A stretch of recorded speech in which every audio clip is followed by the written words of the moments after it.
நீலகிரி மாவட்டத்தில் பெய்து வரும் தொடர் கனமழையால் பல்வேறு பகுதிகளில் மின் விநியோகம் தடைப்பட்டு உள்ளது. நீலகிரி மாவட்டத்தில் தென்மேற்கு பருவமழை தீவிரமடைந்து உள்ளது. கடந்த 5 நாட்களாக உதகை, கூடலூர், பந்தலூர், குந்தா, அவலாஞ்சி, எமரால்டு உள்ளிட்ட பல்வேறு பகுதிகளில் மழை பொழிவு அதிகரித்து வருகிறது.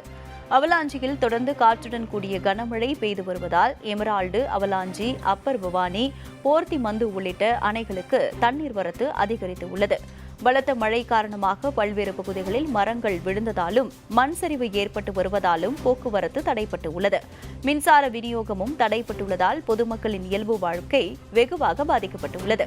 மழை நீடிப்பதால் உதகை, குந்தா, கூடலூர் மற்றும் பந்தலூர் ஆகிய 4 வட்டத்தில் பள்ளிகளுக்கு மட்டும் இன்று விடுமுறை அளிக்கப்பட்டுள்ளது. நீலகிரி மாவட்டத்தில் கடந்த 24 மணி நேரத்தில் 1318.2 மில்லிமீட்டர் மழை பதிவாகியுள்ளது. அதிகபட்சமாக அவலாஞ்சியில் 216 மில்லிமீட்டர் மழை பதிவாகியுள்ளது.